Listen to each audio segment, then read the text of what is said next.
ഏതോ ഒരു ഇടനിലക്കാരനോട് പറയുന്ന ഒരു സാധനമാണ്. അപ്പം ഈ പറഞ്ഞ 7 ലക്ഷം കൊടുത്തിട്ടുണ്ട് എന്ന് പറഞ്ഞത് ഒരു പക്ഷേ ശരിയായിരിക്കാം. ഹൈദറിന് കൊടുത്തിട്ടുണ്ട് എന്ന് ഒരു പക്ഷേ ശരിയായിരിക്കാം. ഹൈദറിന് കൊടുത്തിട്ടുണ്ട് എന്ന് അദ്ദേഹം പറയില്ലട്ടാ. വേറെ ഏതോ ഹൈദർ വാങ്ങിയെന്നാണ്. ഈ ഹൈദർ വാങ്ങിയിട്ടില്ലെന്നാണ്. ഒരു സമയത്ത് പൊട്ടന്മാരായ മണ്ടന്മാരായ മഠയന്മാരായ എന്ന് പറഞ്ഞ ഹൈദർ മധൂര് അവസാനത്തെ എന്താ പറയാ ഒരു സൂത്രപ്പണി, അദ്ദേഹത്തിന്റെ അവസാനത്തെ തന്ത്രമാണിത്. പാവം പോലെ ഇരുന്ന് ഒരു ഷർട്ടൊന്നും ഇടാതെ വന്നിരുന്ന് പിന്നെ സ്റ്റാൻഡ് പനിയനൊക്കെ ഇട്ട് ഇങ്ങനെ ഇരുന്ന് പാവം ഒരു എന്താ പറയാ നിഷ്കളങ്ക ഭാവം മുഖത്ത് വരുത്തിക്കൊണ്ട് അദ്ദേഹം പറയാണ്.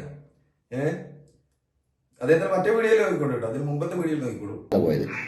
അങ്ങനെ ദീനിനെ വിൽപ്പന ചരക്കാക്കുന്ന വ്യഭിചരിക്കാൻ നടക്കുന്ന മുഴുവൻ ആളുകളും പണം കണ്ടു കഴിഞ്ഞാൽ ആ പണത്തിന് മീതെ ഒരു ദീനുമില്ല എന്ന് ഇതൊന്നും പറയാൻ ഈ പറയുന്ന തൊപ്പിയൊന്നും വെച്ചിട്ട് പറയാൻ. തൊപ്പി വെച്ചാലും തൊപ്പി വെച്ചില്ലെങ്കിലും പറഞ്ഞ സത്യ, പണത്തിന് മേലെ അനക്കൊരു ആദർശമില്ല, ദീനുമില്ല, ദുനിയാവില്ല. അത് സത്യമാണ്. അത് നീ തെളിയിച്ചു. കാരണം ഇത്രയും ആദർശം പ്രസംഗിക്കുന്ന ഹൈദർ മധൂർ 7 ലക്ഷം രൂപ വാങ്ങി എന്ന് പറഞ്ഞപ്പോ ആളുകൾ വിശ്വസിച്ചില്ല. ഇനി ഇവൻ ഈ വീഡിയോയിൽ തന്നെ പറയുന്ന വേറൊരു വാചകം, ഒറ്റൊരു വാചകം അതും കൂടി കേൾപ്പിക്കാം.